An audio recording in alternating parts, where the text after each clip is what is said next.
Joe. And I'm Danny. And we are Soul Stories. What is Soul Stories, Danny? Well, Soul Stories is storytelling and dialogue to break social barriers and create real human connection. In the information age, it's easy to be surrounded by isolation, disconnection, social media, places where it's hard to find connection. And we have found in our events, in our dialogue, in our story sharing, that true meaningful connection comes when you're raw and honest and having difficult conversations on topics that can often be challenging to discuss. So in Soul Stories, we often put on events and we have the planning and the capacity to bring strangers together and to have them talk about things that are meaningful in a way that creates an intimacy. And it's really powerful. I am a teacher. I used to teach high school special education, and one thing that I noticed at my school, there was a lot of turnover. It was in a low-income area, and if you are working in education, which you do, you might be familiar with an article called The Opportunity Myth. And this article really just outlines how students in low-income areas don't get the same opportunities as students in high-income areas to grapple with grade-level behavior, and so there's not really an achievement gap so much as an opportunity myth. We aren't giving kids of different backgrounds the same opportunity to grapple with things, right? So watching this happen in my school, lots of different admin came in and they had new initiatives to kind of close the achievement gap, to be able to give kids the instruction that they needed in order to perform at grade level standards.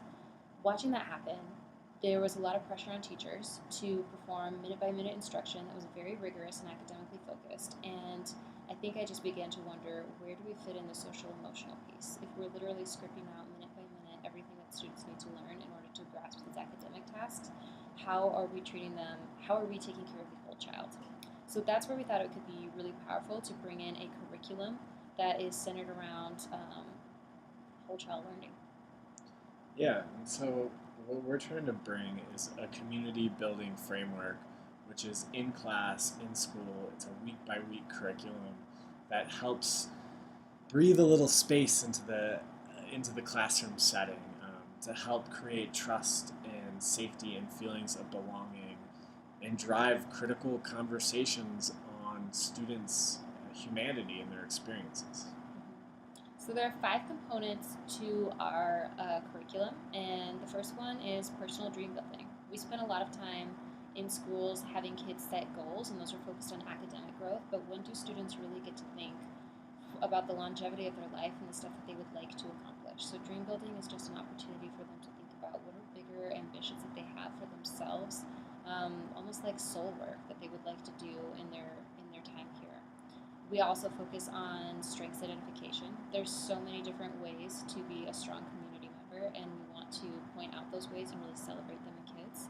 Then creative problem solving, sharing foundational life experiences, and active reflection. And those are our 5 components.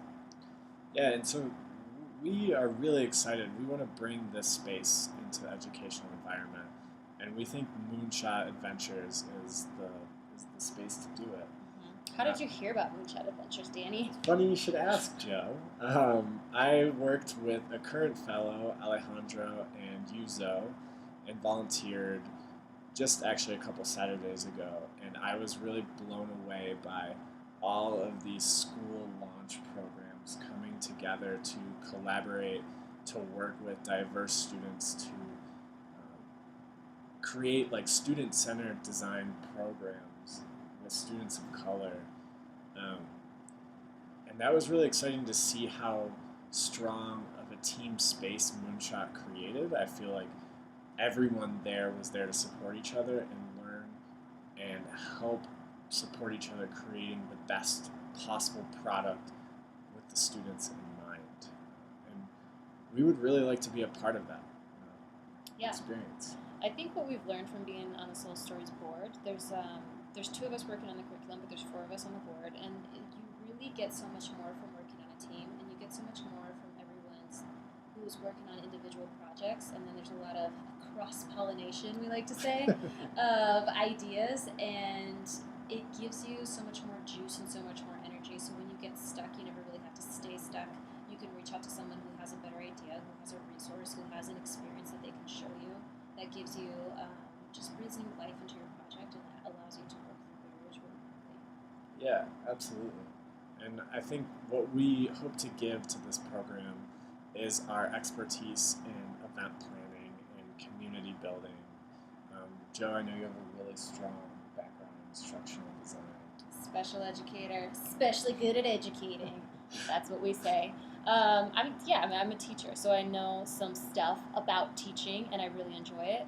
So that is something that I'm happy to dialogue on. I think really like a broad umbrella for our skill sets is just thought partnering. Like we do a good job with each other about of bouncing ideas off of each other and refining them and being walking that really nice line of like not being too ruthless but still being very quite honest about what needs to be refined, and we are happy to thought partner with anyone and to really help collaborate so that education in general flourishes. Yeah, I agree. I think we're really honest and vulnerable with each other, and we're always looking to make the best possible product. Mm-hmm. Like, we're not focused on who's right or who's wrong. Yeah, the best idea wins. Right. So, thank you for taking time to listen to our video and look at our application. Yeah, thanks so much. We hope to hear from you. Bye.